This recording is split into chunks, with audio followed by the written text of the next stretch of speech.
বাবার মৃত্যুর পর করেছিলেন ফুল বদল, তবে আবারও পুরনো দলেই ফিরলেন প্রণব মুখোপাধ্যায়ের পুত্র অভিজিৎ মুখার্জি। কংগ্রেস ভবনে আদর্শ নীতি মেনে কংগ্রেসে যুক্ত হলেন রাহুল গান্ধীর নেতৃত্বে। এদিন তাকে দলের পতাকা হাতে তুলে দেন প্রদেশ কংগ্রেস সভাপতি শুভঙ্কর সরকার। এদিন দলে যোগদান করে অভিজিৎ মুখার্জি বলেন, আমি কিছুদিনের জন্য খুশি ছিলাম না, কারণ আমার পুরনো কংগ্রেস দল ছেড়ে যাওয়া উচিত হয়নি।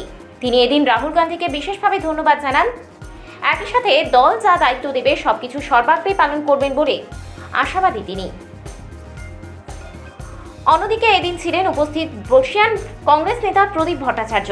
তিনি বলেন, এই ঘটনা স্বাভাবিকভাবেই অত্যন্ত নন্দনীয় ঘটনা। আবারও পুরনো অভিজিৎকে আমরা ফিরে পেলাম। উপস্থিত ছিলেন কংগ্রেস নেতা গোলাম আহমেদ মীর। উপস্থিত ছিলেন আরো বিশিষ্ট কংগ্রেস নেতৃত্বরা। তো লক্ষ্মীর ভান্ডার, স্বাস্থ্যসাথী, এই সমস্ত বিভিন্ন প্রত্যাশা তো থাকছে, আপনারা কিভাবে দেখছেন? আমি মনে করি কংগ্রেস আমলে যতগুলো ফ্যাক্টরি ছিল তার থেকে লোক বেরোতেন, ঢুকতেন ফ্যাক্টরির ভেতরে, চিমনি থেকে ধোঁয়া বেরোতো। কংগ্রেসের জামানা চলে গেছে, ওই যে চিমনি থেকে আগাছা জন্মেছে ওপরে, কোনো লোক নেই। আস্তে আস্তে বর্তমান সরকারের আমলে সেগুলো মাল্টি স্টোরের বিল্ডিং হয়েছে। পশ্চিমবাংলায় এত পরিযায়ী শ্রমিক, আমি মনে করি এখানে কারখানা প্রয়োজন, শিল্প প্রয়োজন, এবং তার মধ্যে দিয়েই যে পরিযায়ী শ্রমিক কমানো দরকার, বেকার ভাইদের চাকরি দরকার। এবং কংগ্রেস মনে করে বাংলার উন্নতির জন্য অ্যাগ্রোবেস ইন্ডাস্ট্রি হোক, এমনি ইন্ডাস্ট্রি হোক, চাকরির সংস্থান করতে হবে, উৎপাদিত শিল্প তৈরি করতে হবে। রাজ্য কংগ্রেসের দপ্তরে আপনারা জানেন যে আজকে আমরা সবাই এই প্রেস কনফারেন্সে রুমে উপস্থিত হয়েছি। আমাদের মধ্যে আছেন সর্বভারতীয় কংগ্রেস কমিটির সাধারণ সম্পাদক, ওয়ার্কিং কমিটির মেম্বার গোলাম আহমেদ মীরজি, বিধায়ক, প্রাক্তন মন্ত্রী, এবং উপস্থিত আছেন আমাদের রাজ্যের সহ পর্যবেক্ষক এবং এআইসিসির সম্পাদক আম্বা প্রসাদজি, প্রাক্তন বিধায়িকা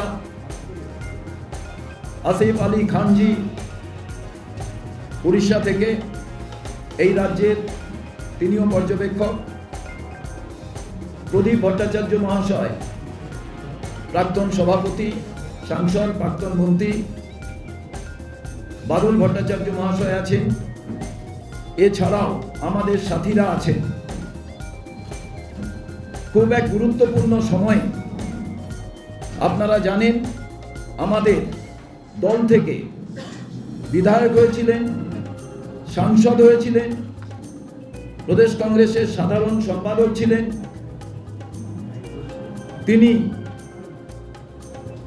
আজকে আমাদের দলে নতুনভাবে যুক্ত হচ্ছেন। অভিজিৎ মুখার্জি, তার আরেকটি পরিচয় আছে, তিনি প্রণব মুখার্জি মহাশয় তার পুত্র। তিনি আমাদের দলে এসে আমাদের নীতি আদর্শের সঙ্গে তো যুক্ত ছিলেনই, সেখান থেকে তার স্কুলিং, সেখান থেকে তার যাত্রা শুরু।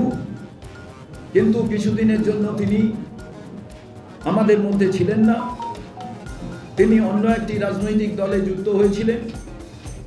সেই রাজনৈতিক দল থেকে তিনি কংগ্রেসের আদর্শ নীতি মেনে কংগ্রেসের সদস্যপদ এবং কংগ্রেসের পতাকা গ্রহণ করছেন। আমাদের সর্বভারতীয় সভাপতি শ্রদ্ধেয় মল্লিকার্জুন খড়গেজির তারই নির্দেশে এবং জননায়ক রাহুল গান্ধীর চলার পথকে পাথেয় করে আজকে প্রদেশ দপ্তরে তিনি কংগ্রেসের আগামী দিনের সমস্ত কিছুর সঙ্গে যুক্ত হওয়ার জন্য এখনই কংগ্রেসের সদস্যপদ গ্রহণ করবেন। পতাকা গ্রহণ করবেন। তার আগে আমি সর্বভারতীয় কংগ্রেস কমিটির সাধারণ সম্পাদক, আমাদের এই রাজ্যের, যিনি আমাদের চালনা করার জন্য সর্বভারতীয় কংগ্রেস কমিটির থেকে তার উপরেই সমস্ত দায়িত্ব, মীর সাহেবকে আমি আপনাদের সামনে কয়েকটি কথা বলে অভিজিৎ মুখার্জি আপনাদের সামনে বলবেন, বাকি সবাই তাদের কথা বলবেন এবং আপনাদের প্রশ্নোত্তর নেবেন এবং আমাদের মেম্বারশিপ ফর্মটাকে ভরা, তার সঙ্গে সঙ্গে পতাকা তার হাতে অর্পণ করা। এবং আমি মনে করি আগামী দিনে কংগ্রেসের যাত্রাপথে বাংলার মানুষের স্বার্থে আজকের এই জয়েনিং, এই যোগদান নিশ্চিতভাবে বাংলার মানুষের জন্য লড়াই করার ক্ষেত্রে কংগ্রেসের এক বড় পদক্ষেপ। আমি স্বাগত জানাই অভিজিৎ মুখার্জিকে।